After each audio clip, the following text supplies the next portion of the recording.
there, guys, and welcome back to the Travis and Damian podcast, episode 134. You can listen to us on Spotify, Apple Podcasts, Google Podcasts, YouTube, and more. Today, we are talking about Akira Toriyama, Spider-Man, Star Wars Battlefront, and more. First, let's remember the legendary mangaka that is Akira Toriyama. He sadly passed away on March 1st with an acute subdural hematoma at age 68. Hopefully I said that correctly.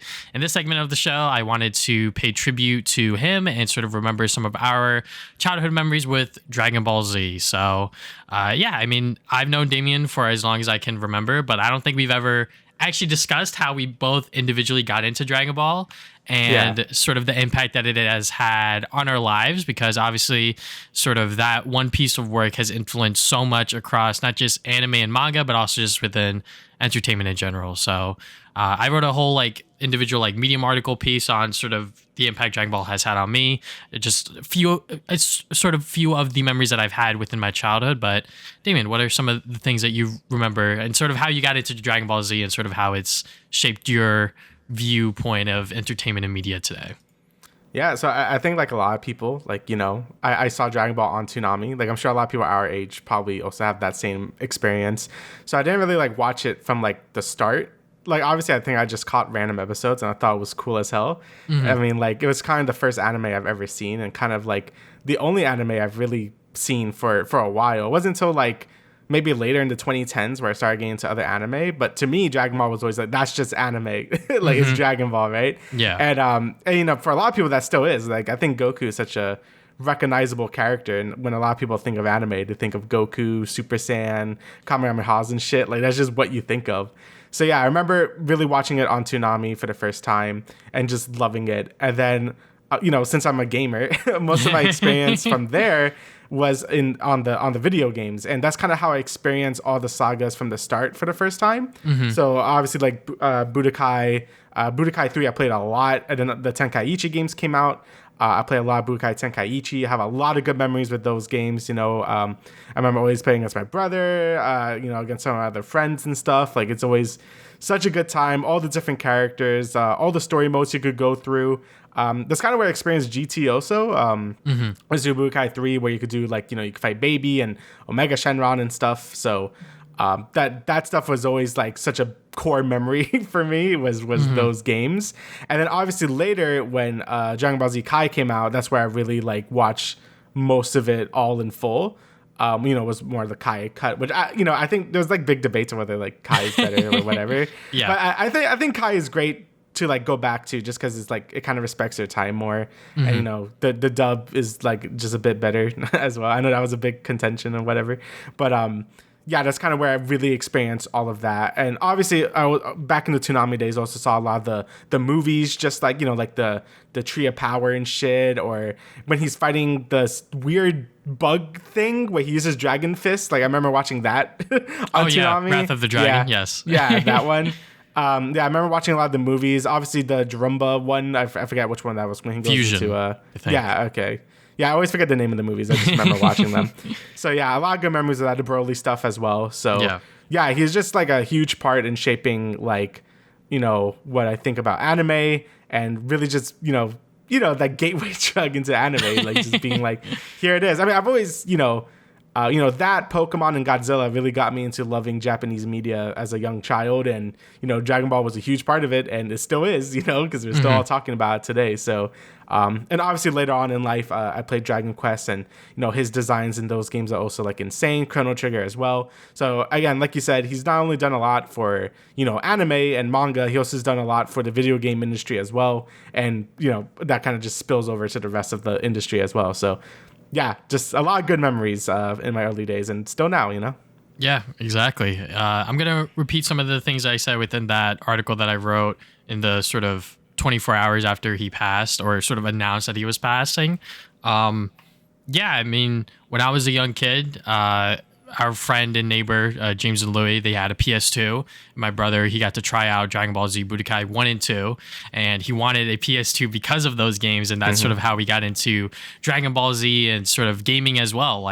Without Dragon Ball Z, I think I wouldn't be the person that I am today. And I think, sort of the storylines and sort of how I got into all of the entertainment mediums that I love today is like because of Dragon Ball.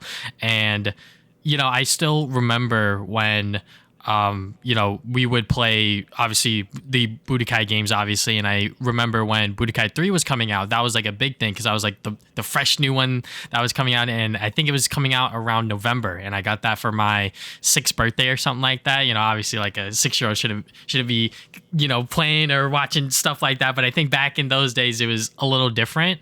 I just had a lot of fun just playing those games and watching the anime. Like you said, Toonami, and sort of just like catching like little episodes here and there. But I remember when I bought like the orange boxes, that's how I first experienced the whole anime, uncut, all the filler, Goku and Piccolo going to, learn how to drive. That's like still one of my favorite filler Dragon Ball Z episodes. Yeah. Unironically. And I still have to watch all of Kai because I think that, it does respect your time more. And I think that people were debating whether or not, I believe Toonami is now, they're marathoning through Dragon Ball Z Kai. And I think that is a lot better than sort of having them go through however hundreds of episodes of the original Z, because it is very slowly paced and sort of does not respect your time as much. But yeah, I just really, really love Dragon Ball Z. And one of my favorite movies, I think the first movie that we watched was The Second Coming of Broly, the one with Gohan and Goten and Trunks, because those were my favorite characters when I was a kid, Goten and Trunks, because, I could see them as me, I guess, when I was younger. They're just like me. Yeah, exactly. So, and also when you're a kid and you sort of like to like draw things and whatnot, like that was sort of me and my brother's like way to like draw stuff, was like sort of copying the Dragon Ball Z characters and learning how to draw them and whatnot. I was terrible at it. My brother's definitely a lot better with the pen and pencil and sort of more artistically gifted than me in that way. But yeah, it was definitely surreal seeing the announcement of his passing, because I was just like at work on Twitter and I saw Hypeland, they tweeted out randomly, sort of like a legend, a goat, stuff like that. And I was like, who the hell are they talking about? Then I opened the tweet and it's the passing of Akira Toriyama. And I think literally my entire Twitter feed was just like people like sort of reminiscing on like their childhood memories, sort of what Akira Toriyama has meant for them and sort of the works of his past. And yeah, I mean, his stuff is still being watched today for a good reason, because it has survived generations after generation, because it just has a timeless story, and Goku is such a relatable character that he believes that anyone can do good, and everyone deserves that sort of like second chance. And I think that that's something that we should respect and sort of bring into our everyday lives, if you will. Yeah, I mean, I think for a lot of people, he just like, especially like, you say the meme where it's like he's very popular in like, like Mexico and stuff. And honestly, that's like not even a meme. Like whenever I went to visit Mexico for family stuff or whatever, like I always see Bart for some fucking reason and Goku everywhere. Dragon Ball has a huge effect, in those countries and stuff. So, I don't even know if he knew that, but it was cool to see how his like anime manga was able to shape so many different people throughout the whole like planet. That like that's insane. I don't think there's like very few characters that have such big cultural reach like that, and Goku is able to like really like go through that, and that's really cool. And his passing was also a shock to me too, because I was just not expecting that at all. I think a lot of people weren't expecting it, because if you read a lot of the sort of like the reactions to it, like even some of his closer friends, like what's his face, Oda, the One Piece manga, like he's just like, oh, it's like no one expected it to happen, so it was very sudden.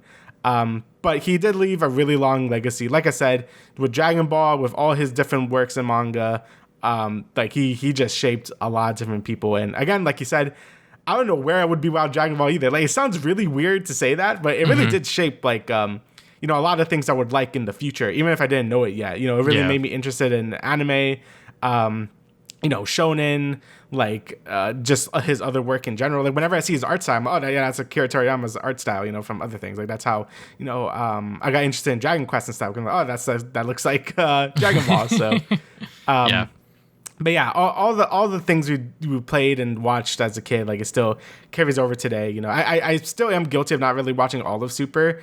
I've been meaning to, and now I definitely am going to because like it's been a really long time. I really like Battle of the Gods. Like I thought that was a great movie and really like, you know, it really showed that Akira Toriyama still wanted to do Dragon Ball even after taking such a long break from it. And I know the next Dragon Ball series, you know, when they're babies and stuff, like I know some people were a little mixed on its reception, but I think people are going to turn around on it because Toriyama was really excited for that series. So I wonder what like it was going to be about and stuff. So it's going to be a nice little finale for maybe Dragon Ball. I'm not too sure what's going to happen with the series overall, but at least it'll leave like a huge lasting legacy. I mean, even today we're getting so much like stuff about Dragon Ball like over like so many years later. So yeah, I think he did a great job just like really making like one of the best animes like ever. I don't think anyone could debate that, right? Like it has to be one of the like the most like whatever you feel about it, it's like legacy is like unmatched by like anything really.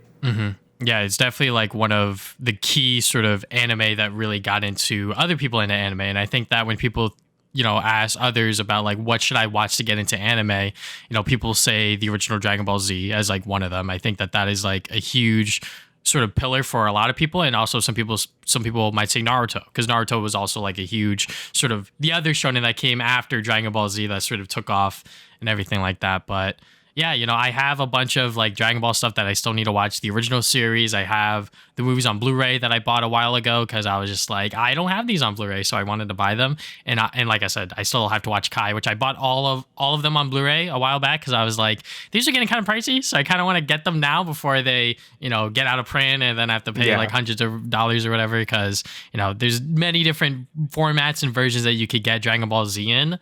And none of them are necessarily perfect, but you know, just like Kai in and of itself is sort of like how it's cut and everything like that is like, you know, I think that is like the best way you should watch it. Just going on that topic, but yeah, Akira Toriyama, thank you so much for not shaping our childhood, but also shaping sort of the memories of millions of other people around the world, and still creating memories for people out there that are younger than us or even around our age that are first time watching the series. So yeah, you know, just sad that he's gone, but I think that he will live on through his work and sort of whatever comes next within his creations. Yeah, I'm sure his stuff is gonna live on for like ever. Like, you know, like at this point it's like generational, like Dragon Ball. Like, you know, you could talk to anyone that's like our age, older than us, younger than us, and they're still gonna know everything about Dragon Ball. So it really shows like how like crazy, like strong his like how like, you know, inspirational his work was, you know, like so many different people like were into it. So yeah, that it really sucks that, you know, he's gone, but you know, the legacy left behind is definitely going to be felt for many years. So yeah, and I'm sure that there's people older than us that have already shown their kids Dragon Ball and stuff like that. So can't wait to do that for my kids, hopefully one day. here's like peak. Yes. Here you go. Here you go. You want to watch some anime? Here you go. But yeah, let's move on from that topic and let's get on to the rest of the show. So let's start with our recent activities. I will let Damian go first because I have a list of movies and other things that I want to talk about here and there. But Damian. Yeah, so I got one thing, and that's Final Fantasy VII Rebirth. I finished it last night. I finished at like 1 a.m. because I'm like, I could do this before the podcast. So I did it. It took a little longer because the final bosses are actually like kind of tough. I can't imagine doing that if you're under leveled because I've been hearing like I did everything in the game and I was still like died a few times. So you know, sorry if you didn't do all the side content. But so yeah, now I've played the whole game. I got into my thoughts like a little bit in the morning and last night while I was thinking about it. I think the game is fucking great, right? Like I still think it's like a 9 out of 10 game. Like everything I said before still applies. The combat is fantastic. I really enjoy the open world. I think the side content is like has enough variety to make it worth doing. I definitely don't recommend getting the plat. Don't do that. I'm doing it because I'm fucking crazy, but do not do that.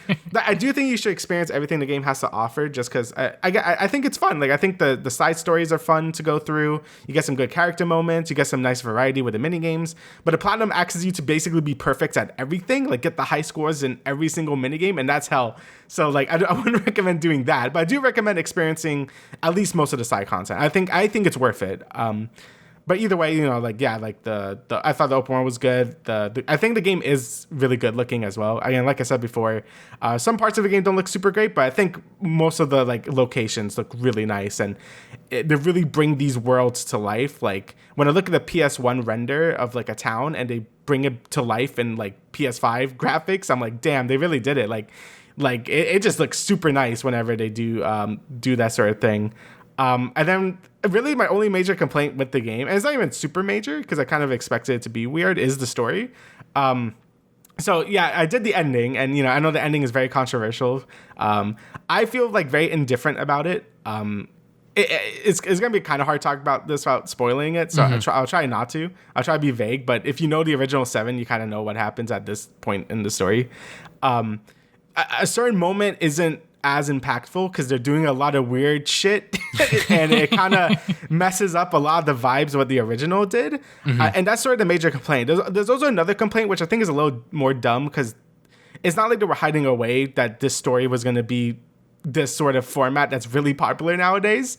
That was basically teased at the end of Remake 1. So I don't really know why people are upset about that, or why it's like everyone's hating it, because I'm like, that's what they were teasing at the end of the first remake part. And throughout this whole game, they were teasing that this was a thing that was going to happen. So whatever. But I do agree. I do think that big moment at the end of this game it doesn't hit as hard as the original, because they're doing a lot of weird shit, and it just doesn't hit the same. But you also have to remember this remake series is doing its own thing, so it wasn't really aiming for those same emotions. At least to me, it wasn't, and it still is a middle part of a trilogy.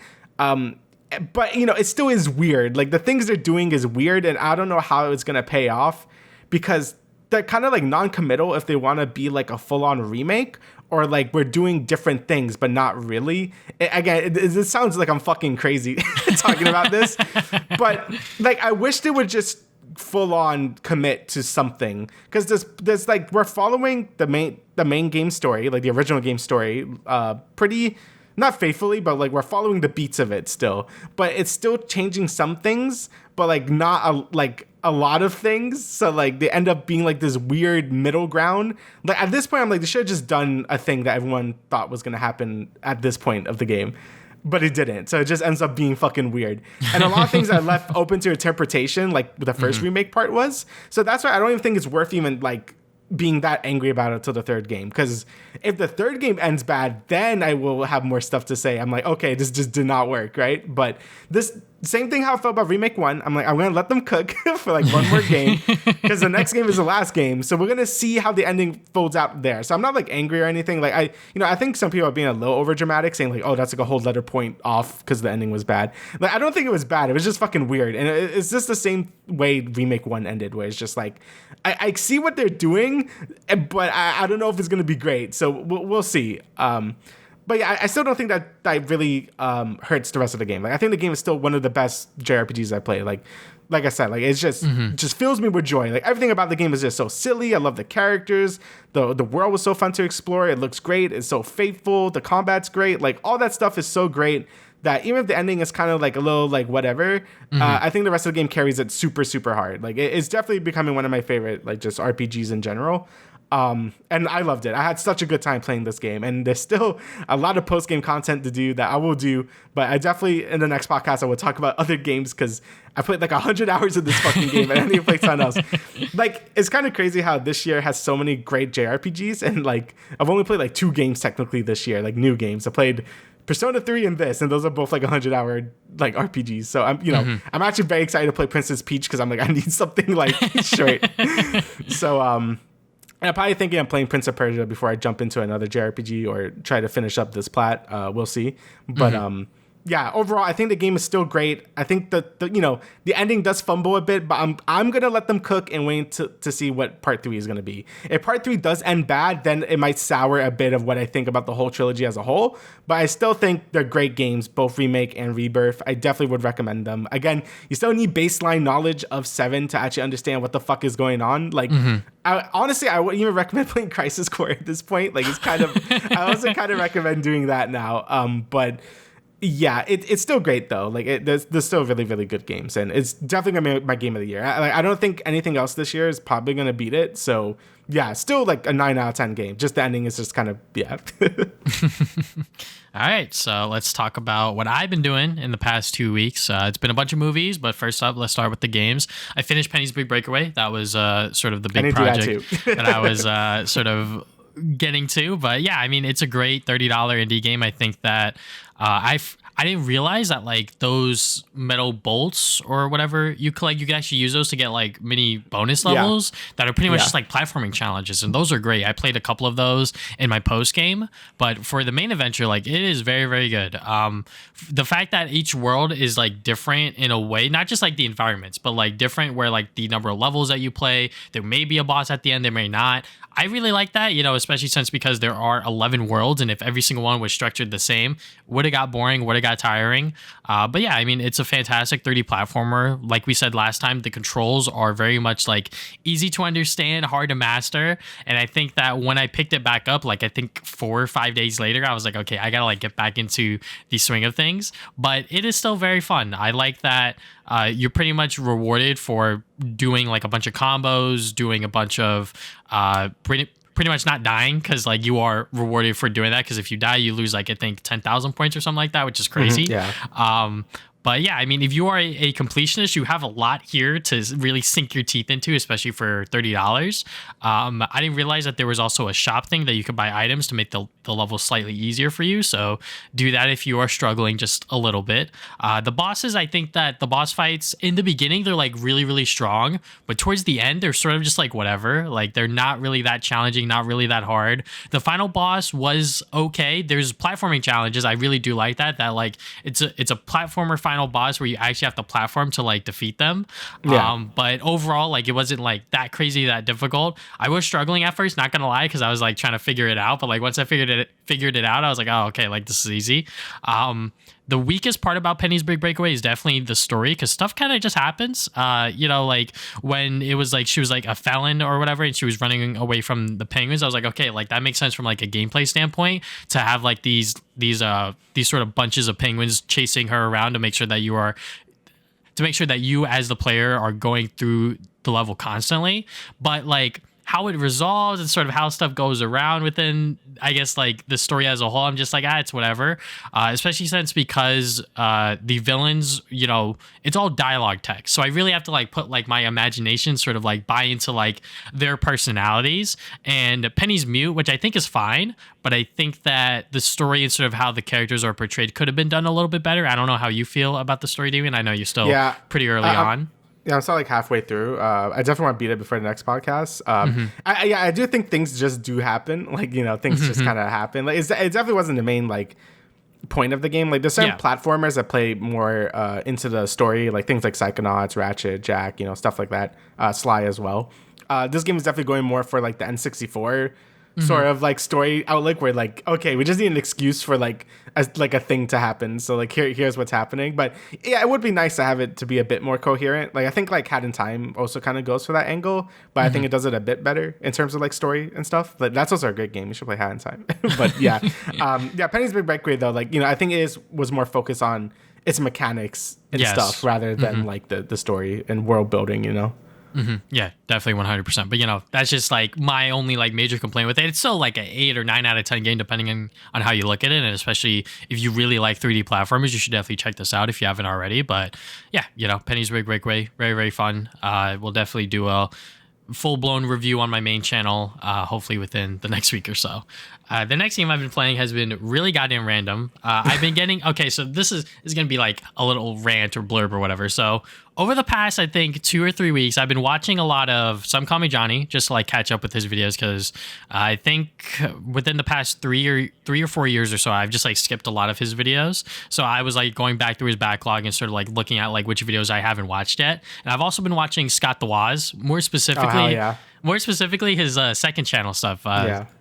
Just because it's like he has such a big brain knowledge about just like gaming in general that he just like talks about like random ass things that happen, especially since he's only like a year older than us. So he remembers like the Wii U and like the 3DS era just like us. So like him talking about it, I'm like, oh, okay, yeah, like I remember yeah, exactly. Like I remember when the 3DS was out, and I remember when the Wii U, yada yada yada. So one of his videos was about like storing Game Boy Advance games, and I sort of went on like this weird like Game Boy Advance high where I was just like, I want to get more GBA games. And also this also sort of coincides with the the passing of Akira Toriyama, because I was just like thinking about like my childhood and sort of like what games I played when I was younger. And one of the games on the Game Boy Advance was Dragon Ball Z Super Sonic Warriors, which I unfortunately traded into GameStop. I don't know why the fuck I did that. I thought you were gonna say like Goku's Legacy or something. I've never heard I also had that game, but I also traded that in because I hated it because it was actually terrible. But so I was just on like this random Game Boy Advance high, and one of Some Call Me Johnny's videos was the Crash Bandicoot Game Boy Advance games, which was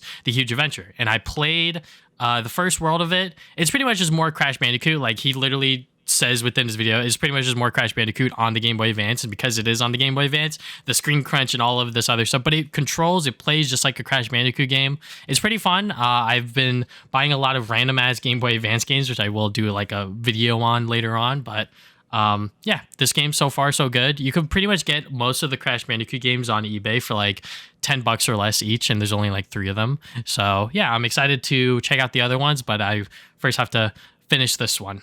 I'll let you talk. I was gonna mention something about the GBA. Like, it's actually kind of like depressing looking back. I mean, most because I was a kid, right? But like, I feel like most of my GBA time was literally just Pokemon. Because I was like looking back on it, like I have a shelf with some of my GBA games I still have from like 20 fucking years ago, and like most of them are like movie license games or just Pokemon, like Ruby, like Emerald, and what else came out? Oh, Fire Red, Leaf Green. Like those are the ones I mostly played on GBA. And then everything else is like movie type. It wasn't until the DS where I actually started to play like actual other Nintendo games. Yeah. Like I think I played Kirby. I played Nightmare in Dreamland, I think. But I didn't have many GBA games now that I think about it. Even though I played the shit out of it. It was mostly just Pokemon. So yeah, it wasn't until the DS where I actually like started to expand my horizons beyond Pokemon. So I just thought that was interesting because I'm like, I don't think I really explored too much of the GBA library until I was like older, because like I just need Pokemon in my life. That was all I needed back then. And even though like most of the movie license games are like terrible or whatever, I miss like back in those days when you would get like a console version and then like a handheld version. I think that really stopped around like the 3DS era, because obviously we don't have like a handheld equipment unless you want to call the Switch version. No, not really. Bad, but like, it's pretty much. Yeah, that era kind of died with the 3DS because and Vita, because like there's no need to do that, because if you're making something for the Switch, it has to be console quality. Like it can't be like the shitty DS version anymore. Even though some of those shitty DS versions are actually pretty good. So yeah. I just miss that era and, sort of like how gaming was back in those days and nostalgia and everything like that. Yeah. But getting into some of the movies I watched Ricky Stanicky. This is a stupid ass movie on Amazon Prime that they released on there. It has Zac Efron. It has John Cena, who plays Ricky Stanicky. I mean, it's just a stupid ass movie with a bunch of dick jokes. So John Cena's definitely like the best part of that movie. But if you want to watch like a good quality, I guess like sort of funny movie, it's definitely not this. Definitely not this. But you know what? I enjoyed it for what it was. The plot was definitely stupid as hell. But I sort of expected that. But some, I guess, more high quality movies I was watching was Blade Runner 2049 and Blade Runner. I only put air quotes around higher quality because the first Blade Runner, the story makes no fucking sense. And I think a lot of people agree with me on that when it comes to that film in particular, because like I honestly couldn't really follow what was happening. My friend Chris, he really told me to like watch it like 2 or 3 more times, which I might have to just like fully like grasp like what the fuck's going on, sort of like the theming and everything like that. But like it's shot beautifully, like it looks amazing. Harrison Ford is I guess the Blade Runner, if you will. I forget the goddamn character's name, Deckard or something like that. That sounds right. But yeah, I mean, it's a fine sci-fi movie. But 2049, it has Ryan Gosling, who plays Kay, and he's sort of going through that sort of Blade Runner arc, but like differently. And it's also told in like a much more coherent way where you actually understand like what the hell is going on. There is still sort of like that theming sort of layered under it as well. Once again, shot beautifully. Same director behind Dune 1 and 2. So yeah, I mean, I really did like 2049. I think that it is definitely maybe a little too overhyped, and it definitely drags on a little too long for my taste. It's like almost 3 hours. Yeah, it's long. But It is still very good. I definitely recommend you watch the first one, even though I'm not a big fan of it. You should watch that so you understand the later plot points once Deckard comes into the film and you sort of understand what's going on there.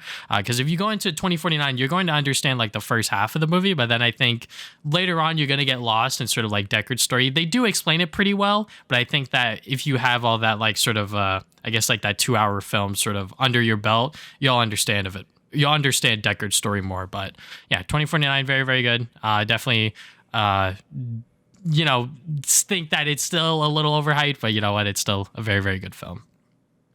Then the last film I watched was Love Lies Bleeding. Shout out to AMC because I accidentally booked it for Monday and we weren't going to see it Monday, so I had to rebook it again for Tuesday. But anyways, this is a movie with Kristen Stewart, and she plays this character who's honestly, it's kind of hard for me to describe this movie without spoiling it too much, but pretty much it's like a romance movie, but there's also some action sequences in there, some sort of drama and whatnot. It's an A24 film, so you know what? I think that that's enough to sell cinema people on, just because A24 really is known for like making like really, really good films, and it looks like a A24 film. It's shot very, very well. The story is very weird. You have some really cool characters and sort of really cool sequences here and there, and yeah, I mean it's a good film. That's all I could really say because I'm terrible at fucking explaining movies. I don't know if you could tell, but yeah, Love Lies Bleeding. It's definitely interesting how it starts and sort of how it ends. You would not expect how it ended just by how it starts, if you will. But yeah, if you have a chance to see it in theaters, go check it out. Definitely one of the better films released this year so far.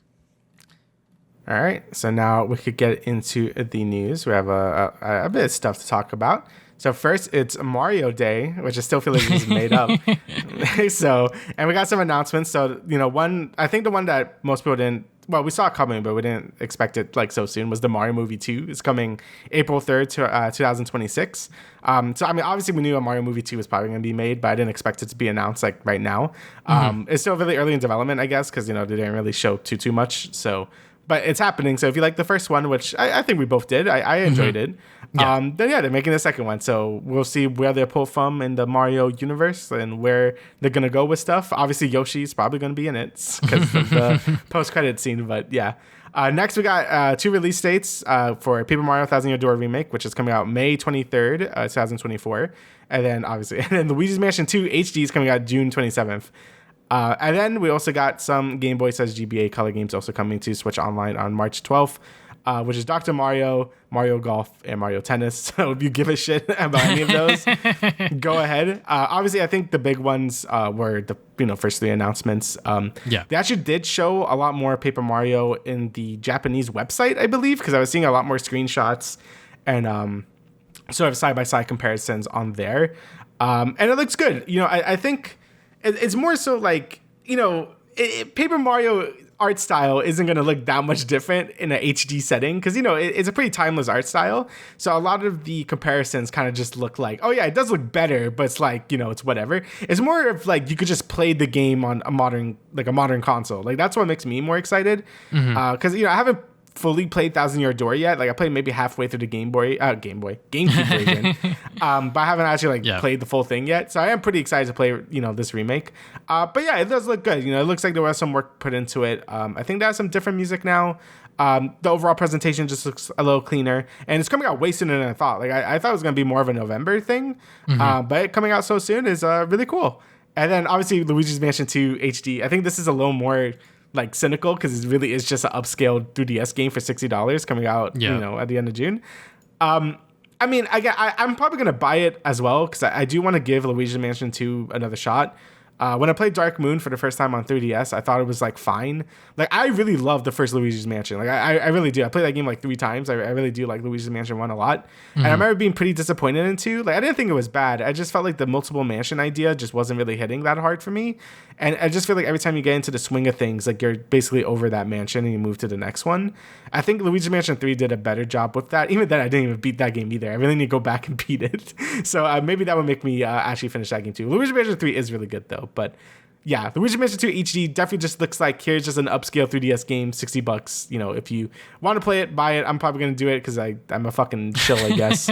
But I do really want to experience Luigi Mansion 2 again because I felt like I didn't give that game a fair enough shake when I first played it, so it's gonna be nice to sort of go through it again and see what I think now. So.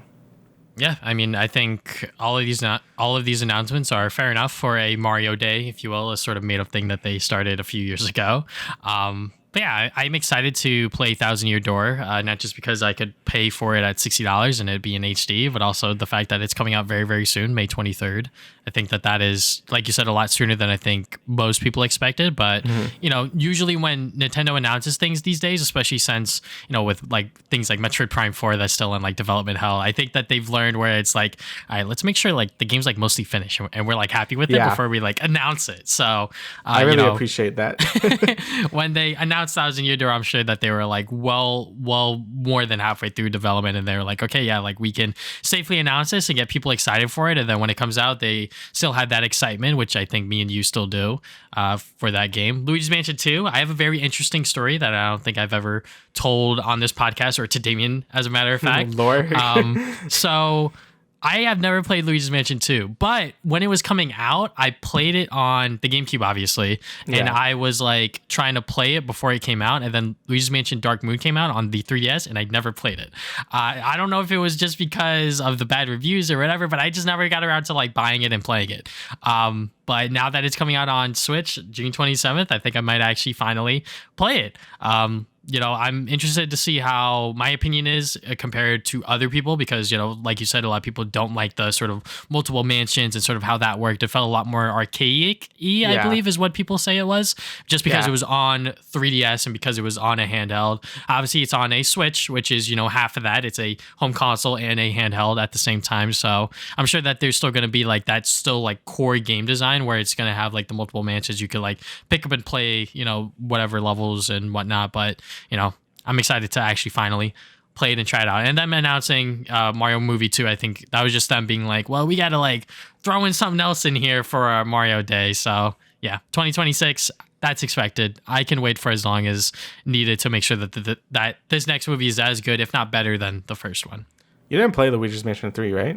Or did you? I have not. I actually bought it during Mario Day because it was on sale. And I was like, I need this game. So let me go and buy it and then I could play it after I play Luigi's Mansion 2. Yeah, I'm going to do the same thing because I got like halfway through the game. I really liked it, but I think something came out at the time that distracted me from it.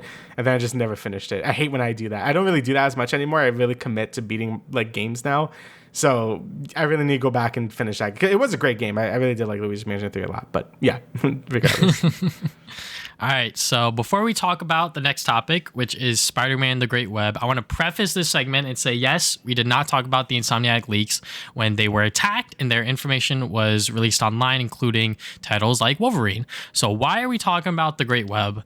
Me and Damian had a discussion offline, and it's a canceled title, and the trailers, the presentations, and everything surrounding this project still live online without any action from Sony. So in theory, Sony could have leaked this online themselves, but we don't have any concrete evidence of that. So we're not saying that, but what we are saying is because this leak is of a canceled project, we feel more comfortable talking about it and having a fun discussion talking about the possibilities if this game was to be released and actually shown to us, not in this like leaked format. So with that being said, we won't be linking any of the trailers or the presentations in the description below of the YouTube version. Instead, you'll find a IGN article there that simply talks about the project just like us. Is there anything you want to say, Damian? No, I mean, that's about it. Yeah, I mean, you know, with the leak, I felt it was a bit different just because, you know, it was more like a sensitive thing. It was also like a lot of projects that we're currently working on. So it felt like a bit more invasive to do that instead of just like one leak. And even then, this is like a canceled thing that's been, you know, kind of been a thing going on at Sony where a lot of these live service games have been kicking the bucket regardless anyway. So I feel like it's kind of like a cool way to see like what the actual plans was for like more of a AAA sort of live service game.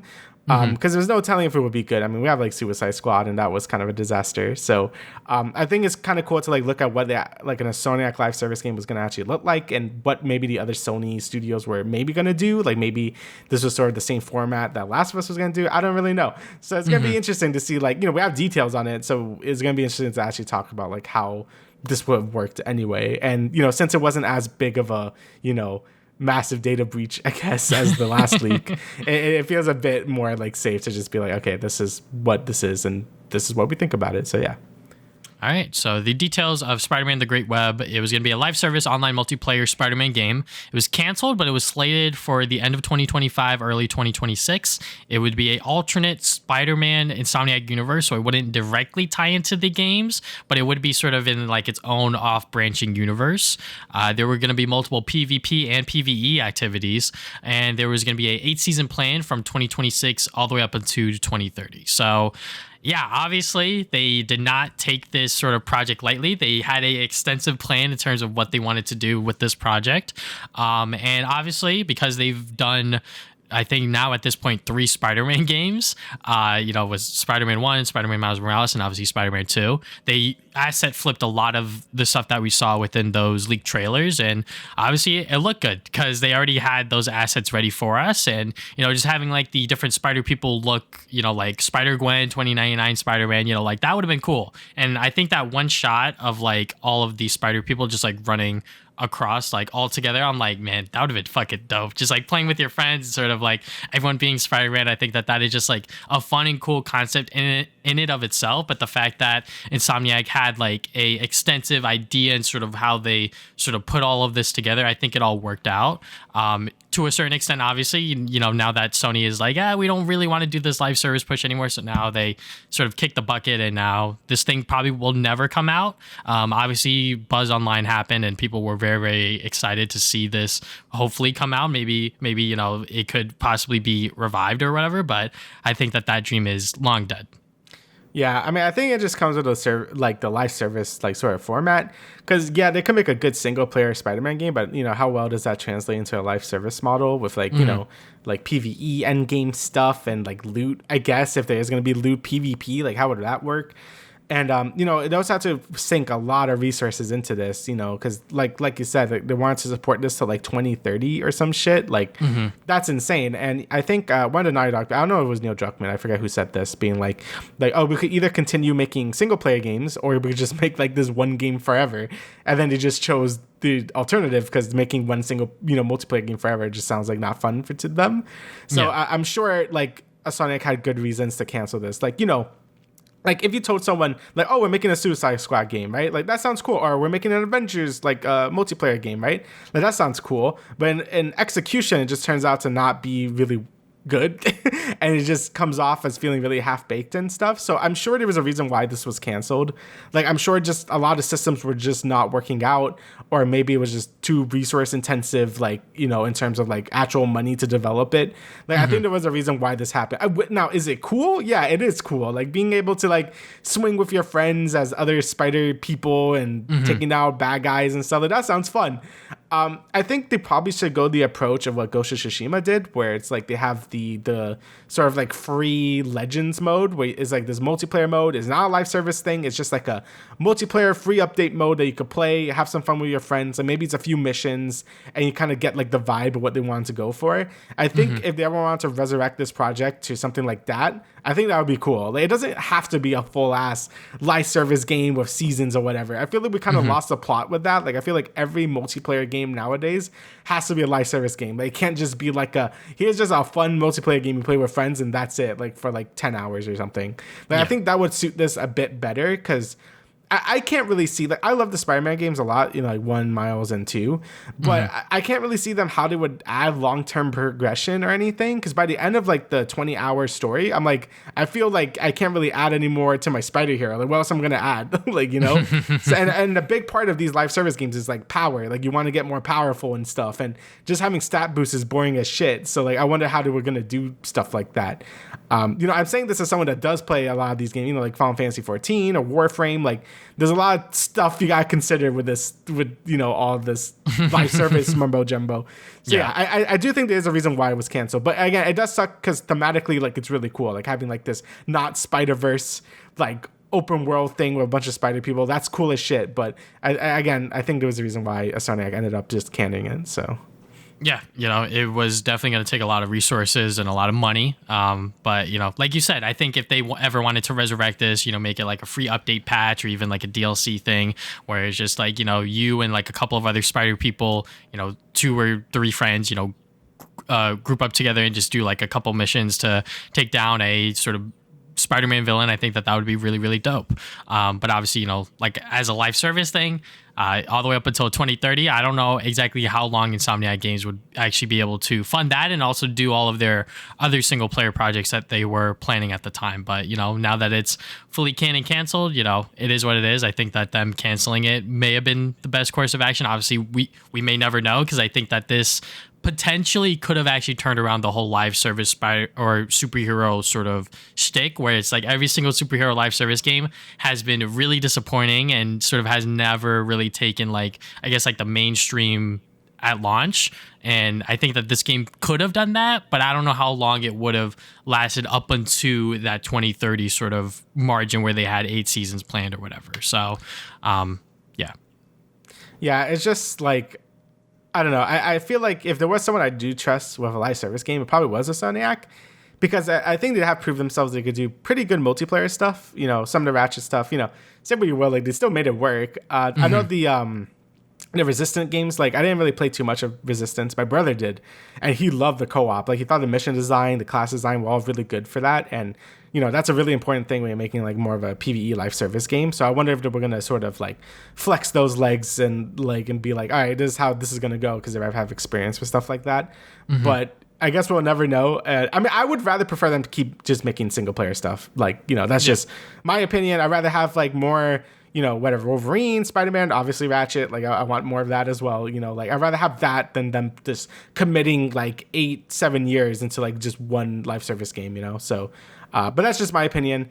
I still think it would be cool if they somehow reshape this to be like an update for Spider-Man 2. I think that would be cool, but I doubt we will ever see that. But who knows? Maybe the fan reception was like positive enough to these like trailers that Sony and Insomniac might actually like look like at it again and be like, maybe we could do something with this. But only time will tell what actually happens at Insomniac at the moment.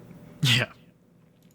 All right, so next we got some more PS5 stuff with the PS5 Pro. So we got some specs leaks. So, I mean, this is all really big techno babble. I mean, like, it's reportedly planned to release in the 4th quarter of 2024, so probably November. Like, usually these things come out. So, the main thing is, so the CPU is going to be the same, but it's going to have a high CPU frequency mode, which amounts to 10% increase to 3.85 gigahertz, and the GPU, which enables faster rendering, higher quality ray tracing, if you care about that. It's powered by, I still don't know what the fuck teraflops mean, but it's powered by 33.5 teraflops. The standard PS5 offers 10.28 teraflops. So yeah, that's a pretty upgrade there if you know what that means. So yeah, but it's basically just a stronger PS5. I think it comes with more storage. It has a detachable disk drive. So I don't think it actually comes with one apparently. So that's kind of a no for a lot of people. But yeah, I've been seeing a lot of discussion online if this is even fucking necessary, because like the PS5 has been struggling with its game output, and I was actually talking to my brother about this. There's been a lot of talk about a new gaming crash, right? And I don't really believe that's necessarily true. I do think there's going to be a AAA gaming crash where I think a lot of these AAA companies just can't handle the load anymore, because gaming is taking so long to like develop for it now, right? Like it takes like 5 years to make a new AAA game now, and that's like most of a console's lifespan gone. Like that is like 2 more years of a console's lifespan. I was like surprised how the output of the PS4 was, with like how like insane the development times were during that generation, but now it's even more. And I think that's why we're seeing a lot of companies like being really slower with the output. Like Santa Monica like released God of War Ragnarok, and we're gonna be lucky if we get one more God of War game on the PS5, because technically that was a PS4/5 game. Same thing with Horizon Forbidden West. That was technically a PS4 and 5 game, so a lot of people don't even count it as a PS5 game because they were developing it way before the PS5 was even a thing, right? So I a PS5 Pro isn't really going to help that situation. Like I'm feeling like hardware is outpacing software development at this point, where, these hardware, obviously it's their job to keep making stronger consoles, but on the software side, it's like they can't keep up with how much it takes to develop these high fidelity games, right? It just takes too long. And the more we move on to the PS6 and 7, like it's just going to be unfeasible to even make a game like for any console gen. It's gonna take like a whole ass console gen to make one game. So I do think, I don't even know what the fix is. I guess just like focus less on graphics, because we have things like Switch games where like I wish that they'd ran better, like I really do, but they also show like it doesn't matter that much. Like Breath of the Wild I think looks really good. Mario Wonder looks fucking great, and that game is on like a 8-year-old hardware. and that hardware was very outdated when it came out, but it doesn't matter because the game was good. And the graphics and like, the art style just matches what they were going for. Like they really do a good job just working with the limitations they had. And I think a lot of these Sony developers are gonna have to kind of just get used to that, where I'm like, I don't think they should be focusing on raw power anymore. Maybe let's focus on getting better frame rates or something. But yeah, I don't think like a PS5 Pro is really necessary at all right now.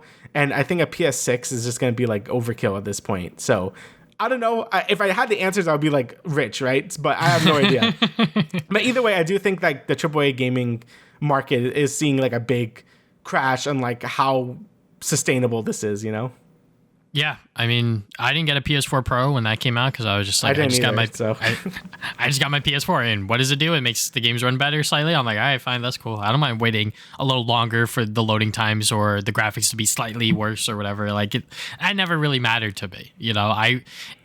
All I care about, especially on the PS5 generation, is that like the games can run at 60 frames and that they run fine. Like that's all I really care about. So for them to be like, oh, we're going to release a PS5 Pro and these are the specs and they're reportedly going to come out later this year, I'm like, how are you going to sell people, especially when a lot of people last year during the holidays, they just got their PS5. The PS5 Pro is probably going to be sitting on store shelves and not a lot of people are going to buy it unless they really, really want a faster PS5 for whatever reason, because that's like their main like gaming box or whatever. And that's fine. That's cool. You know what? Do what you want with your money.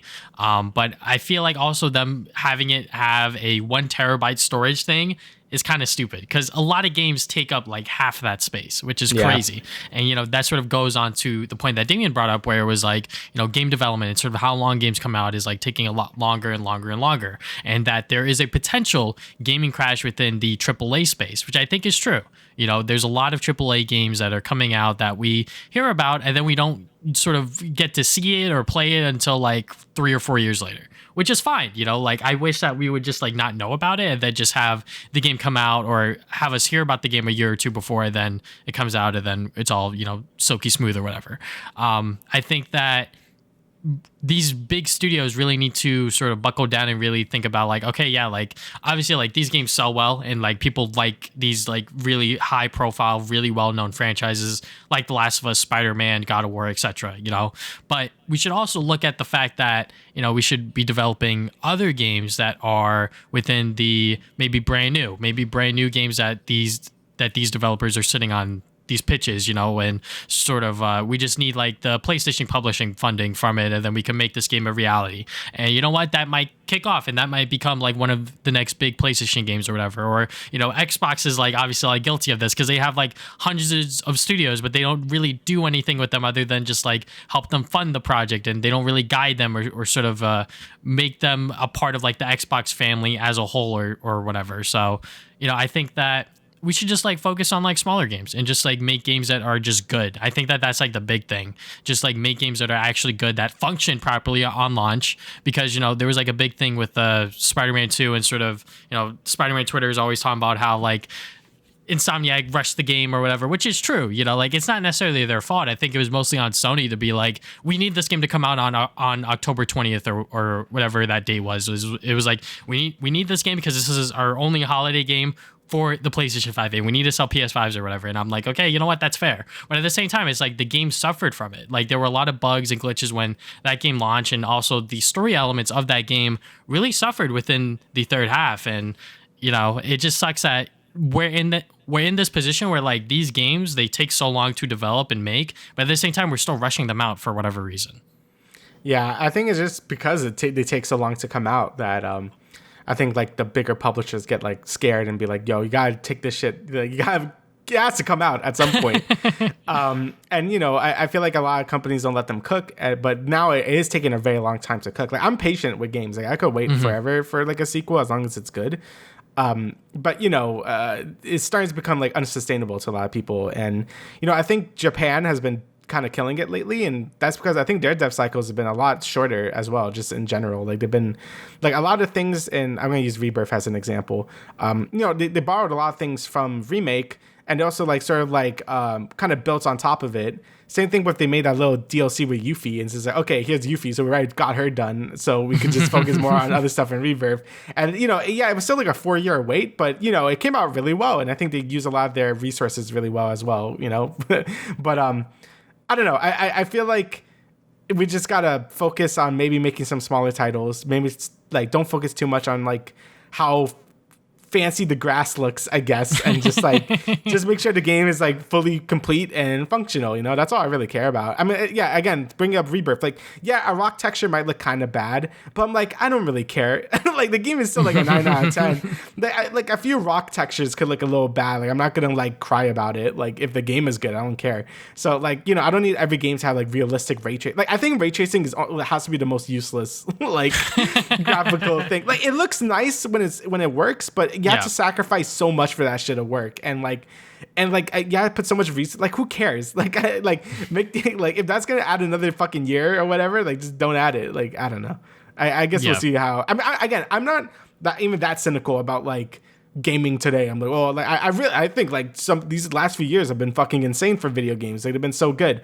But when you see the workforce and like how the whole gaming industry is kind of like dying right now, you know, there's a reason for that. It's because, you know, all the stuff I just mentioned. So yeah, I don't know. That was a whole ass tangent just about the PS5 Pro, but yeah, basically it's not really necessary, and I don't think it's really worth it. But yeah, I think pro consoles in and of themselves were never really our cup of tea. I can definitely confidently say that just by our discussion. But yeah, I think the only time I bought into that shit was like all the DS and 3DSs. I don't know why I did that, but everything else for consoles, I've never really bothered.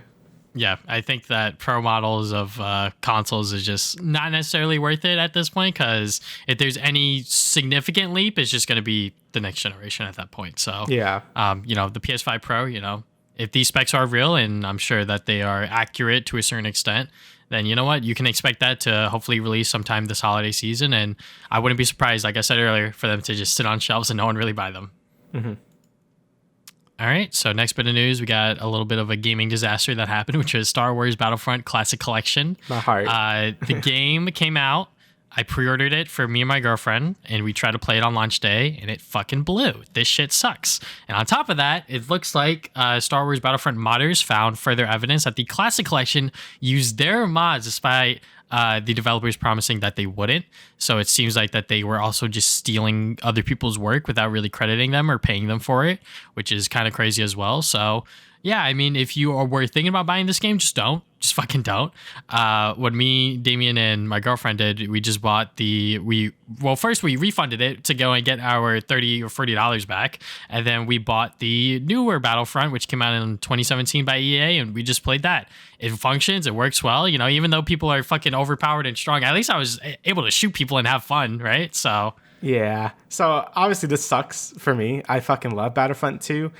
And yeah, this version was not it. Like, we basically just couldn't launch the game, and once we got into the game, there was so many server issues. The game ran like shit. Once I was actually in the game, it was like 30 frames. Like, it wasn't even 60. Like, everything about it just felt ass. Like, it just felt so cheap too. Like, it felt like this was like made with a pocket lint in like a dream. Mm-hmm. Like, I don't know what the fuck they were thinking.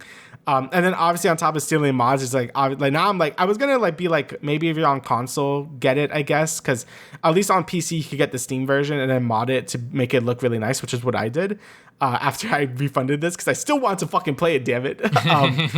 But yeah, now even on console we even recommend getting it, because if they're like stealing other people's work, I'm just like, man, don't even give these people money. like it's not even worth it. But yeah, what I would recommend doing is on Steam, you could buy the classic version, like the classic version from 2005. You could buy that, and then you can mod it with the remaster mod someone made, and the game looks great. Like, it's like all like modern settings, and it looks great. I was playing that a bit in the weekend. before I went to work. I'm like, this is great. Like, just do that instead. Like, all the features that should have been in the classic collection, you could just get on Steam from the classic version, and that's only $10. You buy that, and then you could, mod it to your heart's content. And you should probably buy it now just in case they delist it, because I have a feeling they might do that. So if you want to re-experience, Battlefront 1 and 2, at least on PC, I definitely recommend buying them on Steam and just modding them from these amazing mod creators that put in a lot of work to make these games look really good, and I had a good time just re-experiencing my childhood that way. So yeah, don't bother giving these guys money, because what the fuck. And like you said, we also played the EA version. I actually never played the EA version of Battlefront 2 because it was a fucking disaster at launch as well. Battlefront 2 is just cursed, I guess. But replaying it now, or playing it for the first time, I'm like, you know what? It's pretty good. Like, I think like they actually got the feel down of Battlefront really well in this version. I heard the first Battlefront EA did wasn't like that great. So this one, they try to add more things that actually made it feel like, the original games. And I think they did a great job. Like, I had like the exact same feelings I did when I was playing it, on the PS2. Just like, it's just very pretty now. And like, it's just very authentic with its sound effects and just its look. It was honestly like a really fun game.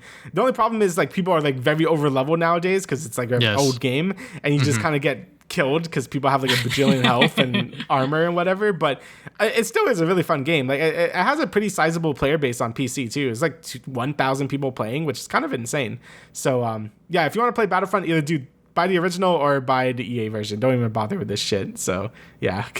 Yeah, it was honestly like the craziest, because like I predicted it. I was like, all right, so like when this thing goes up, there's not going to be enough server space, which there wasn't. And then it's also just going to be a goddamn disaster because of that. And there were 10 other problems wrong with it, just from like how the game was made and sort of how it was just like running on people's PCs. And yeah, it sucks, especially since because people were really, really looking forward to this. And I know that they're patching it out now, but I feel like that even then it's probably not even worth it. Even then, I'm just like, what? You released an unfinished game of a finished game. Like, how does that even happen? So, yeah, that sucks. It sucks a lot, but it is what it is. We have alternatives, so I'll live. So we got some Dragon Ball stuff for Sparking Zero. So we got like a full gameplay showcase about some of the unique mechanics for this game in particular. So for the most part, they said it wants to be very faithful to, the Budokai Tenkaichi series. And just by looking at it, they were doing the thing where you do a combo and you teleport like 40 fucking times. And I'm like, yeah, that's the Budokai Tenkaichi I remember. Obviously, you can still charge up and you could, get the blue bar and do all your super moves and shit. But now this skill counter thing where you could like sort of deflect. I forgot if that wasn't in the original. I remember there was like a number. No. But no. So they added 4 new things that they showed off here. Yeah. So the first one was just like adding a quick dash where you could short dash across.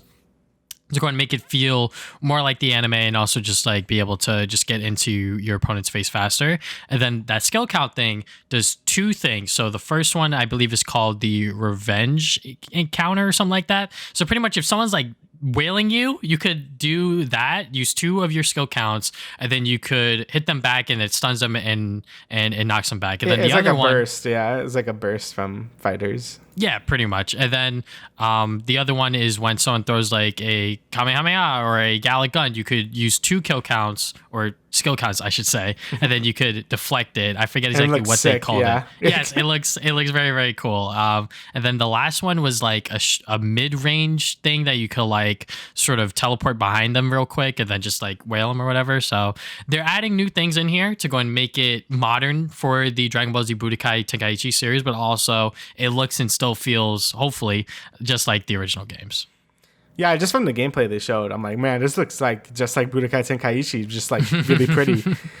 So yeah, I'm really glad they're keeping it faithful to the to the original games while still sort of like making it more modern, adding some new mechanics, some counterplay. I don't want this game to be a competitive game because that's just not what the series is about. Yes. I really don't want Chaozu to be like the same power level as like Omega Shenron, right? Like that shouldn't happen. Like Chaozu used to have like 1 HP bar and Omega Shenron should have like 40. Like that's just how it works, right? So hopefully they don't do too much balancing because that's kind of the fun part about Tenkaichi. Like you have fighters for that. Like, you don't have to make this game like fighters. You know, it's just a dumb, fun game to play and be really faithful to the source material. They also added like a bunch of new characters, and I just love like there's so many fucking nobodies from like the Tournament of Power or whatever. I'm like, that's how you know we're back, bro. Like, some people were complaining, but Yes. like, bro, in Tenkaichi 3, we had like three Frieza soldiers. Like, you know, like that's what I love about this series. Like, you get so many no-name people that like, who the fuck is this guy?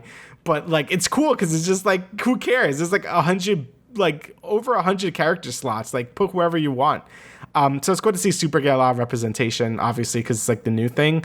I'm still hoping we get a decent amount of Dragon Ball and GT representation as well, which I no doubt know we will, and probably get a shit ton of DLC as well, because, you know, modern age and everything. But yeah, I think the game looks great. I think it looks very faithful to the original game. The new mechanics look pretty nice, and them adding a bunch of no-name characters from like one-off things. I'm like, hell yeah, dude, give me that shit. Yeah, I mean, I am very, very excited for this game. It looks very, very good. I'm glad that we got this gameplay showcase because it really does give people an idea of what this game is going to look like and how it will hopefully feel. You know, I remember when the original Budokai Tenkaichi games were, you know, it was a lot more zoomed in, but now we're a lot more further back. They're adding these new mechanics to go and make it faster and sort of have more counterplay to it. And like you said, you know, balancing. I hope that there's a little bit of balancing in a sense that, like, if one character is like actually like too strong, that they like nerf it just a little bit, because they are going to have online play and there is going to be no split screen just because of how the architectures for the Xbox Series X/S and the PS5 are. It's just not feasible with sort of, I guess, those consoles, sort of how those platforms work. And we don't have a release date for it yet, which I think a lot of people were also upset about. But you know what? I don't care. Yeah, it's probably going to be next year. You know, I'm still hopeful and holding on until the end of this year, but I'm sure that they want to take their time. They don't want to pressure the development team from rushing this game out, because this looks like that it's going to be a really sort of big hit within the Dragon Ball community, because, you know, a lot of people grew up with those games just like you and me, Damian, and people are looking forward to this. So, you know, just take your time, let them cook. I'm sure that once it comes out, it's going to deliver on pretty much everything that fans would all hope for in terms of a Budokai Tenkaichi 4. Yeah, I do hope, because I think they're nailing everything down. I just hope the game has a decent amount of content in it, because I think all the Tenkaichi games has a shit ton of content, especially 3. Like, the story mode was like pretty long, and there was a lot of really cool things like what if stories, and there was like tournaments. Like, there was a lot of great single player content in there. So I hope it does the same thing. Like, I really do hope like we get like every fucking saga, we get some movies in there. Like, give me all that shit, you know? Like, I really do hope it has the same amount of content. I mean, I should have more content than Budokai Tenkaichi 3. So I guess we'll see when actually they announce that stuff. But yeah. Yeah, the only thing I could really hope for is that obviously all of Super's in there, because I think that is like a must-have if you're going to add all of these other like Dragon Ball Super characters. The Super story should at least be there. But you know what? I was going through the Dragon Ball Z story once more with these mechanics and everything like that. It's a nice, I guess, like tutorial and sort of way to get back into the series and actually learn how to play the game before you hop into the online play and do all the other stuff. So... All right, so we will move on from there. We got Marvel 1943 Rise of Hydra. This was the Captain America Black Panther game that now has a brand new title. And this was leaked, I think, hours before they officially dropped this. But, I mean, this trailer looks fucking crazy. I mean, the graphics look like actually photorealistic. Like, it is actually super duper insane what the Unreal Engine can do. And it looks like that the story is sort of, you know, it's going to take place with Captain America and Black Panther sort of butting heads or whatever. I believe people that worked on the Uncharted games are working on this game. So one of the writers, Yeah, so I am excited to see how this story is going to play out. It looks like not just Black Panther and Captain America, but also there's going to be 2 other characters that are going to be sort of pivotal within this game's story. And I'm excited. It looks very interesting. I don't know why we haven't gotten a sort of action-adventure, third-person sort of game with Marvel superheroes yet. It seems like a no-brainer. You know, we've gotten a bunch with Batman. It seems like, you know, now is the time that we're going to get one with this game. And it seems like that just like from this one cinematic alone, it looks like that it's going to be visually pleasing, at least. Apparently it's like in engine as well, which is kind of crazy. Yeah, when I saw this, I'm like, what the fuck? Like, why are these graphics so good? I know we're just talking about the gigaflops or whatever, but I'm like, god damn, this game looks good. Again, I'm going to reserve judgment until I actually see what the gameplay is, because, you know, it's a lot of like, Yeah, they could be like, oh, there was some gameplay in there. You see him throw his shield, but I'm like, I don't know. So I'm gonna wait until we actually see how the game plays. But just by looking at it, I'm like, yo, this looks better than some Disney Plus Marvel shows. Like, it's kind of insane how good the game looks. And I'm a big fan of like the costumes and just sort of the premise. Like, Black Panther's looks great. I love the fucking cape, bro. You should have the cape in the MCU. Yeah, I mean, it just looks great. Hopefully, again, I'm hoping as a game it's good. Because like you said, we are like kind of lacking in like good Marvel games. Like we have Spider-Man and Guardians of the Galaxy, which I really liked. And that's kind of it. Like in terms, we have Midnight Suns, but it's more like a strategy game. So in terms of like actual action, third person, whatever games, like we don't really have a lot of those for them. So hopefully this game does well. I'm actually surprised it didn't add Captain America or Black Panther into the title. Like I feel like that might hurt its sales more than anything, but still really cool premise, and I am really excited to see like what they do with it, and maybe it'll lead to something cool. But yeah, game looks fucking insane just graphics wise. Like that's all I can say. I was like blown away about how good it looks. Like, what the hell? Yeah, now that you talk about the title, I'm theorizing that they're gonna make other Marvel third-person action adventure games with that year. Not 1943 in particular, but they could do like other years and sort of have those heroes sort of take on that sort of storyline that they want to do. Because obviously, this one takes place during sort of, I guess, like that Hydra era. So I'm sure that they're gonna use that sort of year scheming throughout. Will it work? I don't know. I think that it would be a lot better if you had Captain America and Black Panther in the title. But, hopefully that the game still does well. Because obviously a lot of people actually forgot about this game. Like this game was even a thing. So the fact that, now that we have this story trailer and that it's going to come out sometimes within 2025 is pretty exciting. But yeah, hopefully that once we actually finally see gameplay for it, that it actually delivers. Yeah, apparently this is the same director responsible for Uncharted 2. So... I mean, look, you can't go wrong with Uncharted 2. Yeah, that's a pretty high honor there. So we'll see if it delivers. All right. So next we got another sort of superhero thing.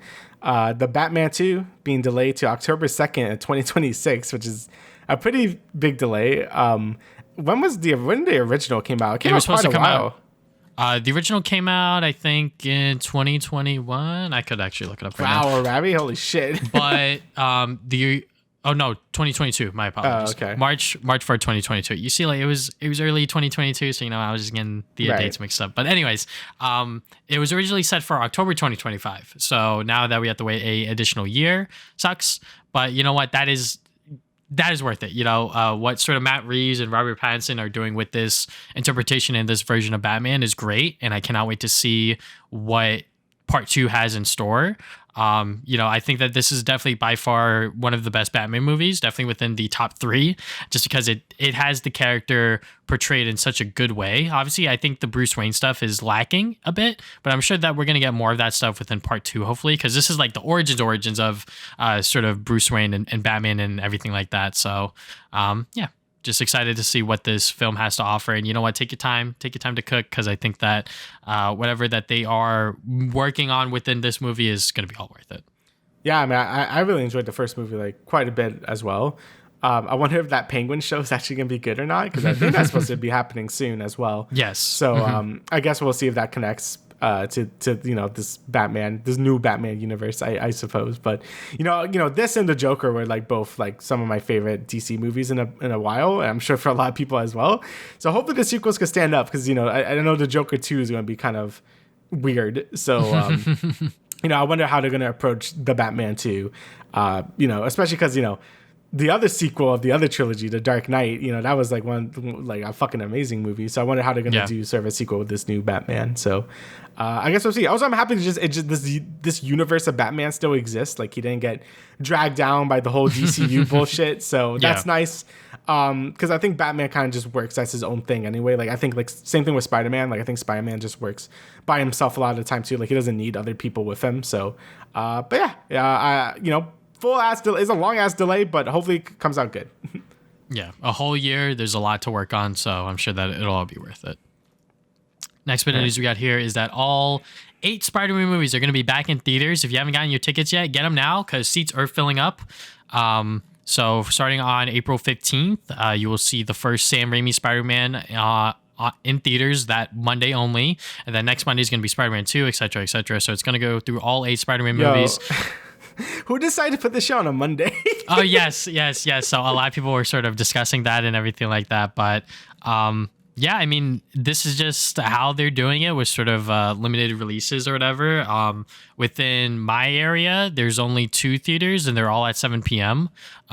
So my thing with this is that I wish it was at least for like maybe 2 or 3 days at least, because you know, the theater that I'm booked at, it's like almost full, especially for the Sam Raimi stuff, because, you know, when me and Damian were younger, we didn't get a chance to see those in theaters. And if we did, because I believe I saw the second Sam Raimi film. I've seen the first one in theaters. I have like the core memory when I was like very little. Like I asked my mom to go to the bathroom during the parade scene with Green Goblin. And my dad, I asked my dad, and my mom was just like, fine, I'll do it. And we didn't even know they were watching it. It's like a core memory I have. So yeah, me personally, I did not see it in theaters. I think I saw Spider-Man 2 in theaters, but I don't remember watching it actually. I actually remember my dad, he bought like a bootleg of it somewhere. I don't even know where, but we had Spider-Man 2 on DVD earlier than we were supposed to. But you know what? Seeing these movies in theaters is going to be a blast. It's going to be amazing, especially seeing it as an adult, because now I can actually remember it for the most part. Yeah, it's going to be great. I still remember when I saw the Amazing Spider-Man movies, which I probably will also see again in theaters, just because they're also $5. Tickets are $5, so you know, really? it's not gonna be that expensive. I work Mondays. That kind of sucks though. But yeah, you know, if you can't see it in theaters, you know, take this opportunity to go see it. I think that whatever studio, I think it was Sony Pictures, they were going to do this anyways, but people are making a joke that, you know, Madam Web flopped. So, they flopped so bad that they had to do this. And you know what? That's probably partially true, but I think that they were going to do this anyways, because I think it was like to like celebrate 100 years or whatever. And obviously they got the Spider-Man movies under their belt, so they might as well re-release them in theaters, especially the older ones, because I think the older ones, with talks of like Spider-Man 4 like randomly happening here and there, you know, I know Kristen Dunst, she was very blunt. She was like, yeah, if they ask me to come back, I'll fucking do it. You know, those movies pay very well. I need the money. She supports her family and her mom, and I was like, you know what? Get your fucking bag. Let's get that Spider-Man 4 moving. Come on, guys. But yeah, this could also just be them trying to see exactly how engaged people are with sort of that version of Spider-Man, which I think is like a no-brainer. People love Tobey Maguire, and people have really great memories with that version of Spider-Man. Yeah, I think I have seen all these movies in theaters. Like, I have another core memory when I watched Spider-Man 3 in theaters, where I asked my dad, I'm like, why is he crying so fucking much? And I remember being like, we were just all disappointed in it when we got in the theater too. I remember that. So yeah, I do have like really core memories of watching all of them in theaters. It's kind of why like No Way Home hit so hard for me. Mm-hmm. But I would have loved to do it again, but Monday is like such a fucking weird day to do it. Yeah. It is definitely a very, very strange day. Yeah, I probably would have like seen like the original Raimi trilogy, just because it's been a while, and you know, seeing it on the big screen again is like kind of insane. So yeah. But yeah, I got but talk to Spider-Man 4 or Amazing Spider-Man, like, you know, Andrew Garfield, like, oh, I might come back. Like, it's kind of a crazy time. It is funny, like the seats are probably gonna be full with those movies, but Amazing Spider-Man 2 is MTS. Yeah, I've been keeping track of those 2 films in particular, and seats are not filling up as fast, unfortunately. It's not Andrew Garfield or sort of the people that made those movies, you know, Mark Webb, Emma Stone. You know, it's not their fault. It's really on Sony and sort of what direction they wanted to take those films in. So but you know, Andrew Garfield, he's still like my favorite actor that has played Spider-Man, just because he really loves that character so fucking much, and he embodies Peter Parker and Spider-Man so well. But I won't ramble on for too long. I always remember us we watched the second one together, right? Yes, we did watch the second one together. Yeah, that was fun. I remember that. Yeah. So the goddamn girls in front of us that were taking selfies with the flash on, bro. I was just like, what the fuck are they doing? And then it was just like, this movie's ass, whatever. Yeah, I have a lot of good memories watching Spider-Man movies in theaters, so it's gonna be good for other people too as well. Yeah. All right, so last thing we have is Star Wars: The Acolyte trailer. This has been getting a lot of heat online, apparently. Star Wars fans are racist. No I don't really know why. Like, all right, so like their argument is like, oh, it's breaking canon or something, because it's like something with Sith, because Sith don't exist or whatever. But I don't know. I feel like I haven't watched the show, so I can't have context. Like, yeah, Sith don't really exist anymore because it's like an old Republic thing or whatever the fuck. But like, there's still like dark sides of the Force. I mean, their argument is just like, oh, just because they have a red lightsaber doesn't mean they're Sith, right? It just means like you're just a Jedi, but you're a dark Jedi or whatever the fuck. I'm just like, whatever, nerd. like,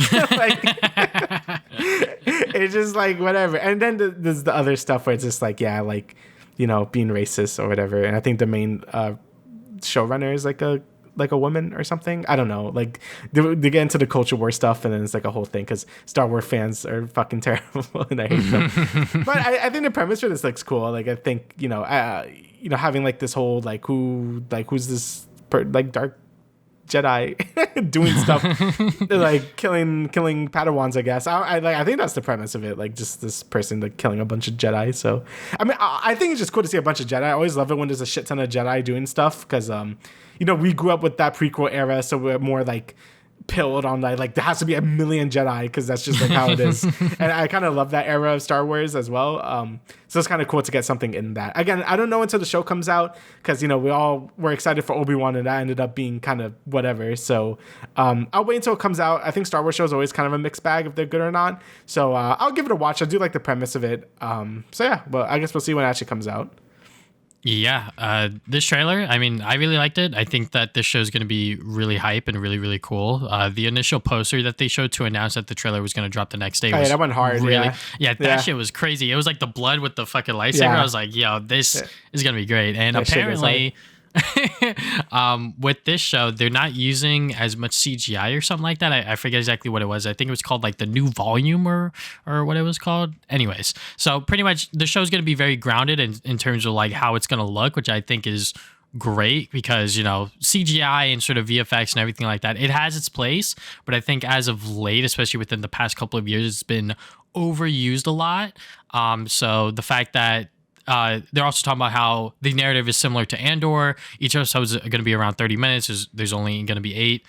There might be multiple seasons, who knows? But yeah, I mean, I'm excited to see how the show pans out. I think one thing I really liked about The Last Jedi, even though the fucking fan base hates it, it really does sort of question like who the Jedi are and everything like that. It sort of questions the lore of it. And I think that is always like interesting, sort of like who is actually like the good guys in this story, right?